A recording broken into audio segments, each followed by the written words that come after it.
제가 요한복음에 나타나 있는 예수님의 7가지 기적을 좀 살펴보고 또 7가지 예수님이 나는 I am 이렇게 선언하시는 예수님의 정체성에 대해서 좀 살펴보려고 합니다. 저희가 두 번째 시간입니다. 오늘 본문에서 사도 요한은 예수님께서 다시라는 말로 다시 갈릴리 가나에 이르셨으니 전에 물로 포도주를 만드신 곳이다 라는 말로 시작합니다. 다시라는 말 한번 생각해 보시겠습니까? 여러분 언제 다시라는 말을 꺼내십니까? 저희도 다시 저희 교회 비저닝 프로세스를 좀 진행해 보려고 장로님들과 이야기하고 또 기도하는 중에 있습니다. 다시 비저닝 프로세스를 좀 진행해 보려고 합니다. 제가 왔을 때 저를 기억하시는 분들, 저희 와서 첫 해에 저희가 저희 교회를 사람의 모습으로 이렇게 캐릭터라이즈 하는 그 워크숍을 했었는데 혹시 기억나실지 모르겠습니다. 저희가 우리 교회를 사람의 모습으로 그려냈던 그 아이의 이름을 사랑이라고 지었습니다. 그리고 그 아이는 20대 중후반의 청년이었습니다. 대학을 졸업하고 취업을 하기 위해서 이력서를 수없이 넣었지만 취업하지 못하고 있는 취업 준비생이었습니다. 그리고 최근에 여자친구랑 헤어져서 굉장히 우울한 취업 준비생의 모습이었습니다. 주머니에는 교통카드와 정신값이 들어있고 뒤에는 기타를 맸는데 기타를 또 그리 잘 치는 편은 아니어서 코드 몇 개로 노래를 부르는 그런 청년의 모습이 저희 교회의 벌써 7년 전의 모습입니다. 저희가 다시 비저닝을 좀 해보려고 합니다. 저희 교회의 모습이 어떤지, 그 사이에 그 사랑이라고 하는 20대 후반의 청년이 이제 30대 중반을 향해 갈 터인데 그 친구는 과연 행복한지, 아니면 그 친구는 어떤 또 30대의 고개를 넘어가는 중에 고민을 하고 또 어떤 부분에 절망을 하고 또 어떤 부분에 소망을 갖는지, 이 다시라는 말입니다. 사도 요한이 다시라는 말로 갈릴리 가나에 예수님이 오셨다. 그리고 이제 오늘 이야기하는 왕의 신하가 있다라고 하는 부분인데 2장과 가나의 혼인잔치와 오늘 본문 사이에는 여러 가지 일들이 있습니다. 예수님께서 가나의 혼인잔치 이후로 그 제자들과 어머니와 형제들과 가버나움에 가셨다가 명절이라고 하는 유월절이 다가오매 예루살렘으로 올라가십니다. 성경에서 유월절이 왔다 이러시면 가장 쉽게 기억하는 방법은 우리 부활절의 때가 왔구나 이렇게 이해하시면 됩니다. 유월절과 부활절은 오버랩되어 있어서 그렇게 이해하시면 됩니다. 그러니까 3, 4월쯤 된 거죠. 4월 초쯤 돼서 예루살렘에 올라가시고 예루살렘에 올라가시자마자 다른 성경의 본문과 달리 예수님께서 성전에 가셔서 우리가 잘 알고 있는 것처럼 성전을 청소하십니다. 매듭으로 채찍을 만들어서 돈을 바꿔주거나 또 하나님 앞에 제사 드릴 제물이라고 하는 양을 파는 가난한 자들을 위해서 비둘기를 팔고 있는 장사치들을 다 쫓아내시는 일들을 하십니다. 그리고 예루살렘과 유대라고 말하는 예루살렘 근처에 머무시면서 저희가 정확하게 알 수 없는 기간이지만 거기서 사역을 하십니다. 그리고 예수님이 이적을 행하시고 사람들이 예수님에게 몰려오고 예수님이 인기가 있어져서 예수님을 믿는 사람들이 예수의 제자들이 베푸는 세례를 받는 중에 세례 요한의 제자들이 그것을 시기하게 되는 겁니다. 아니 선생님, 세례는 우리 전문인데 우리가 하는 일인데 예수라는 당신이 이야기했던 그 또 다른 랍비 스승이 나타나더니 그의 제자들이 세례를 주매 당신한테 와서 세례를 받는 사람들보다 훨씬 많은 사람들이 지금 예수님께 가서 세례를 받고 있습니다. 뭔가 이렇게 좀 달라진 것 같습니다. 이런 불평이 그때 나옵니다. 그리고 예루살렘과 유대에서 그렇게 가르치시고 표적을 행하실 때에 많은 이들이 예수님을 믿었고 갑자기 예수님께서 우리 다시 갈릴리로 돌아가자라고 말씀하시고 갈릴리로 돌아올 때에 우리가 잘 알고 있는 사마리아에 들려서 그 여인과 또 사마리아 사람들이 예수님을 믿게 되어지는 장면이 바로 오늘 본문 속에 있습니다. 그래서 갈릴리 가나의 혼인잔치, 그리고 다시 예수님이 갈릴리 가나에 오셔서 왕의 신하라고 하는 그 당시에 갈릴리를 다스리는 헤롯 왕의 고위급 신하의 하나밖에 없는 아들. 우리가 이제 제가 그렇게 유추하는 이유는 이 단어들 속에 의미가 포함되어져 있기 때문입니다. 왕의 신하라고 말하는 이 신하의 뜻은 고귀한 자라는 뜻입니다. 고위급 관료라는 뜻인 거죠. 그의 아들이라고 말할 때 아이가 많았으면 우리가 알고 있는 것처럼 a child 이렇게 쓸 거 아닙니까? 근데 the라는 단어를 씁니다. the child 이렇게 말하니까 아들이 하나밖에 없었다는 거죠. 외동 아들을 고쳤다라고 하는 부분에서 요한은 예수님께서 뭔가 다시 어떤 이야기를 하고 싶어 하시는데 그것이 갈릴리의 가나의 혼인잔치에서 하셨던 것과 비교되어지는 아니면 똑같은 이야기 아니면 다른 어떤 그 사이에 무슨 일이 있었으니까 뭔가를 이야기하고 싶어 하시는 것 같다라는 뉘앙스로 오늘 본문을 이야기하고 있습니다. 그래서 많은 신학자들이 갈릴리에서 가나의 혼인잔치와 오늘 왕의 신하의 아들을 고친 부분을 비교하면서 공통적인 프레임을 찾아냅니다. 예를 들어서 대표적으로 갈릴리 혼인잔치가 그 앞에 있었던 일에서 3일이 지난 후에 발생을 하는데 오늘 우리 본문도 사마리아에 머무는 시간 이틀 후에라고 말하는 거죠. 다른 말로 말해서 3일째에 이 일이 벌어졌다라고 시간을 비슷하게 동일하게 설정해 놓고 있는 부분이 있습니다. 또 가나의 혼인잔치에서 포도주가 떨어졌습니다라고 떨어졌다라고 예수님의 어머니가 이야기할 때에 여자여 그게 나와 무슨 상관이 있습니까? 내 때는 아직 이르지 않았습니다라고 굉장히 매몰차게 노 이렇게 말했던 예수님께서 오늘 본문에서도 너희들은 도무지 표적과 기사가 아니면 나를 안 믿는구나라고 내 아들을 고쳐주십시오라고 말하는 이 신하의 요청을 다른 말로 무시하는 부분이 오늘 본문에도 나타납니다.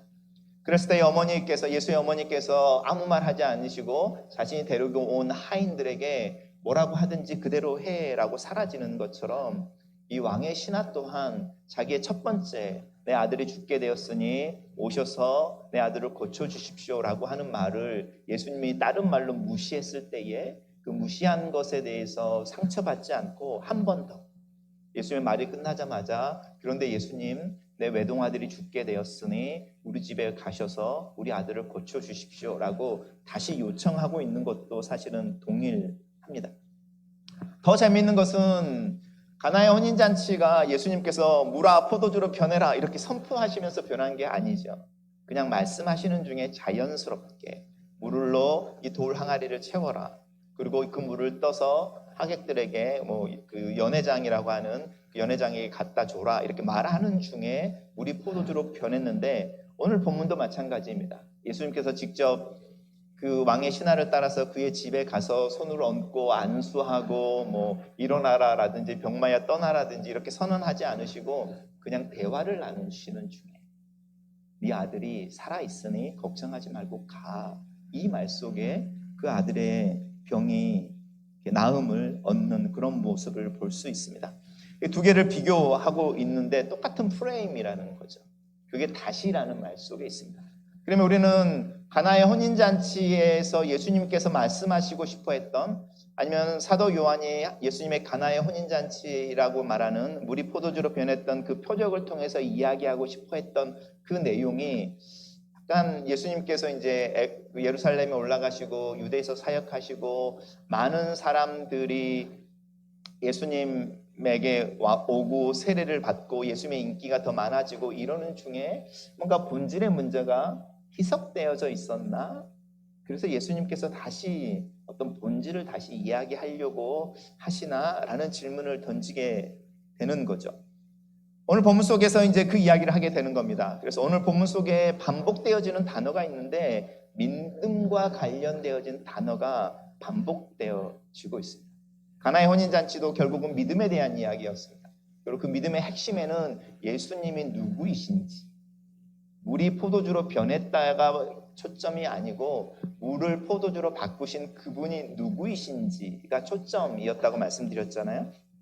오늘 본문에서도 동일한 이야기를 사실은 하고 있습니다.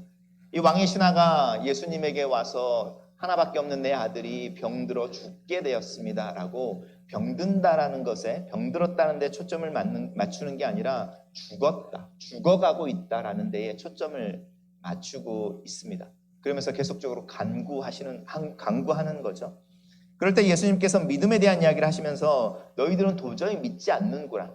이적과 표적이 없으면 라고 말하면서 믿음의 어떤 한 종류에 대해서 이야기하고 있는데 그 종류가 뭐냐면 증거가 없으면 너희 눈에 보이는 기적이나 무슨 일이 일어나지 않으면 너희는 도저히 믿지 않는구나 라고 우리가 예수님을 향하여 가지고 있는 믿음의 첫 번째 종류에 대해서 이야기하는데 이것은 이적이나 표적이라는 겁니다. 이걸 오해하시면 안 됩니다. 너희들은 경험하지 않으면 믿지 못하는구나 이런 뜻이 아닙니다. 이 뜻은 너희들은 너희들이 원하는 게 너희들에게 주어지지 않으면 믿지 않는구나 라는 뜻입니다. 너희가 배가 고파서 하나님으로부터 배부르게 뭔가 양식을 먹고 싶어서 그 양식을 위해서 기도할 때 그 양식이 너희들에게 주어지지 않으면 너희는 믿지 않는다. 너희는 하나님 앞에 나올 때에 너희들이 하나님이 너희들을 위해 무엇인가 구체적으로 일할 것을 요구하는 플로우 차트를 가지고 있어서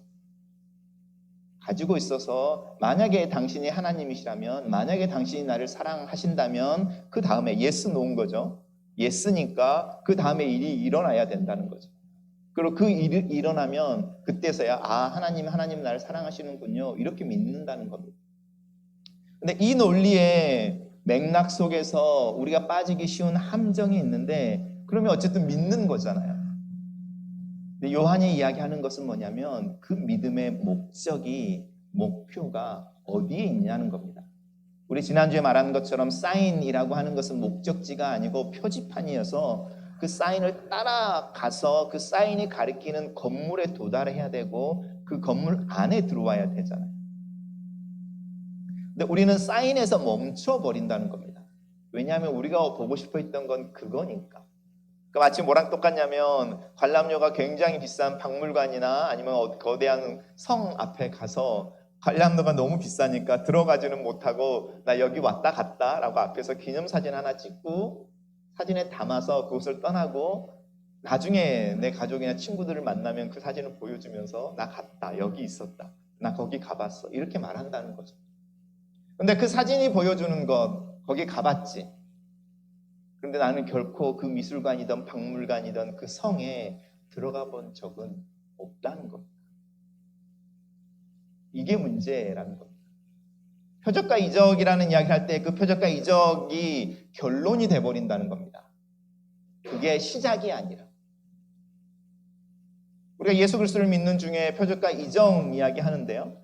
표적과 이적이라는 이야기가 하나님의 어떤 파워, 능력 이런 걸 드러낸다고 할 때 여러분 우리가 다른 종교를 믿는 사람들 중에 열렬한 사람들을 믿게 되면 당혹스러울 때가 있습니다. 왜냐하면 다른 종교에도 우리가 이야기하는 이적은 있거든요. 마치 하나님께서 모세를 통해 애굽에 보내셔서 지팡이를 던져 지팡이가 뱀으로 되게 하셨을 때에 그걸 똑같이 흉내내는 사람들이 있었습니다. 갈대아 우르라고 말하는 곳에 갈대아 술사들 같은 경우도 마찬가지입니다. 우리가 해석해낼 수 있고 예언해낼 수 있고 예측할 수 있다. 그 정도의 능력은 우리에게 있다라고 하는 부분이 있습니다. 모든 종교에는 능력이 있고 그 능력을 우리가 비교할 때에 그 비교가 양적인 비교가 되지 질적인 비교는 되지 않습니다. 근데 우리의 믿음의 문제로 갈 때 하나님께서 특별히 오늘 다시 가나에서 이야기하고 있는 첫 번째 표적과 이적 그것에 집중할 때 너희는 그 사인판 앞에서 사진을 찍고 돌아가는 관광객들의 수준에 불과한 믿음을 갖는 거야. 이런 이야기를 하는 겁니다. 이것이 다니엘의 세 친구들이 풀무불에 던져질 때 직면했던 내용입니다. 우리는 하나님의 살아계심을 믿습니다. 그래서 당신이 아무리 거대한 제국의 왕이고 사람들의 생사를 주관하는 파워가 있어서 내가 만든 신상 앞에 절하거나 기도하지 않으면 다 죽어라고 말할지언정 나는 당신이 사람이고 당신이 만든 그 신상이 우상에 불과한 줄 알아서 나는 그 앞에 절을 하지 않겠습니다 라고 말했던 사람들. 그래서 풀무불에 들어가야 되고 그것이 죽음이라는 결론이 뻔하게 보였던 사람들, 그 사람들이 말하는 거죠. 우리는 하나님이 살아계셔서 우리와 함께 하고 살아계신 하나님을 신뢰하는 이들을 도우실 것을 믿습니다. 그리고 나서 하는 말이에요. 그리 아니하실지라도 하나님을 향한 우리의 태도에는 변화가 없습니다. 라는 겁니다. 표지판에 서 있는 것이 아니라 그 사인을 지나서 그 사인이 지칭하고 있는 건물 안으로 들어가야만 그 안에서 something이 happen 하는데, 기적과 이사라고 하는 부분에 초점을 맞출 때에 사인판에 멈춰버린다는 겁니다. 제가 청년 때 좋아하던 형이 있었는데 이 형이 약간 그런 믿음을 가졌습니다. 우리 때는 부흥회를 굉장히 많이 하던 시절이어서 이 형이 이적, 표적, 경험, 기사 이런 것에 관심을 갖더니 부흥회를 계속 쫓아다니는 거죠. 그리고 자신으로 하여금 쓰러지는 걸 경험하게 했다든지 어떤 신비한 체험을 하게 하는 부흥사가 있으면 그분의 가방을 들고요. 갑자기 그 다음날부터 수행비서가 돼가지고요. 몇 달씩을 같이 다니는 겁니다.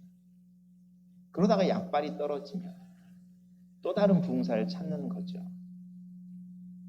제가 대학을 졸업할 때쯤에 그 형이 교회에 나오지 않게 되어졌는데 그분의 말은 그겁니다.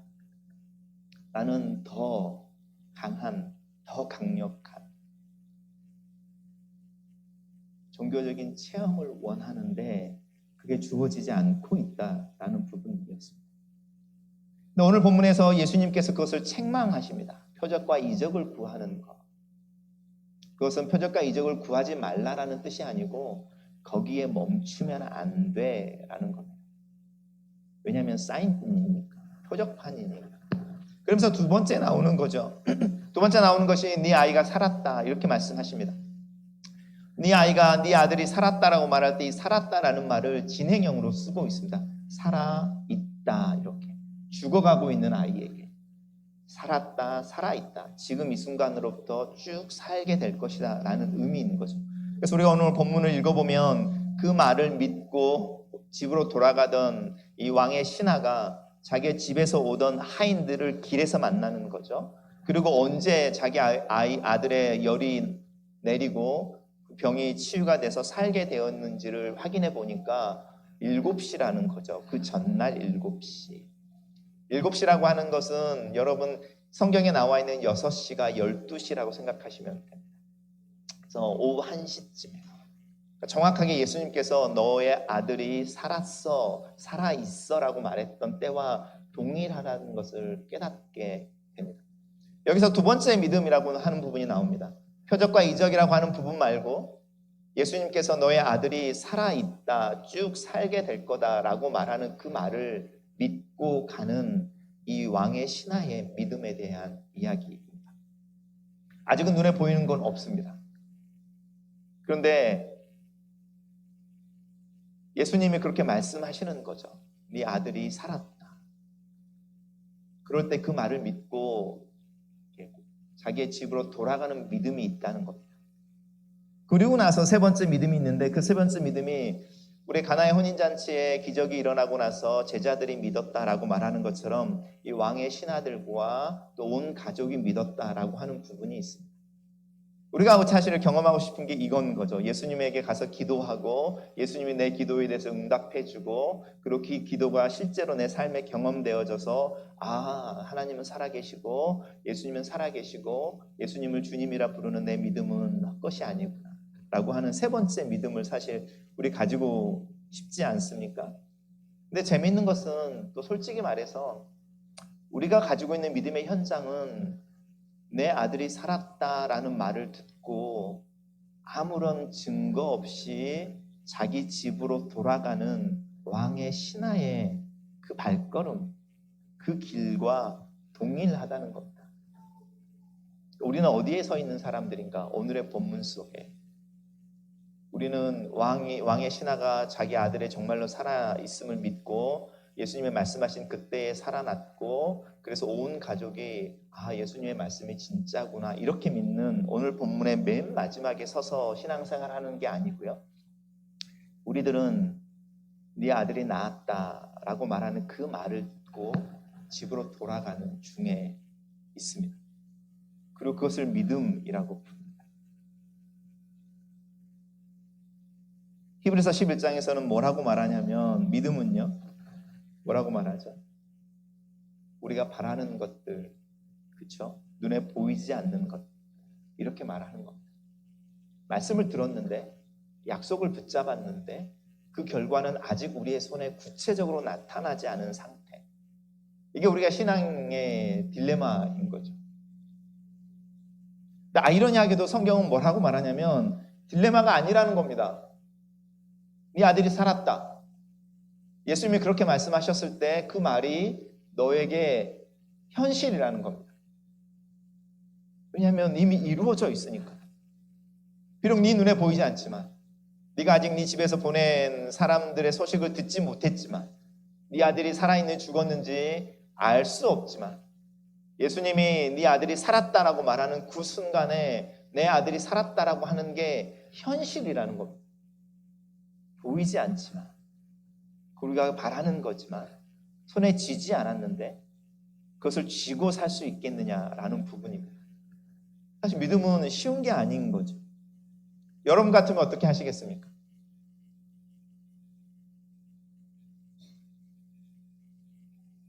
내 집으로 돌아가는, 가나에서 가버나움이 한 30km 정도 떨어져서 3, 40km여서 한 10시간 정도 가야 되는 길이거든요. 근데 부지런히 가도 10시간이니까 우리 10시간을 계속 걸어간다는 건 어렵잖아요. 중간에 좀 쉬어야 되고 먹기도 해야 되고 뭐 이렇게 결국은 하루 걸어가는 길인 거죠. 그 길을 걸어가는 중에 내가 받은 거라고는 말씀밖에 없는 거죠. 네 아들이 살았다. 그럴 때 여러분의 마음, 이 왕의 신하의 마음은 어땠을까요?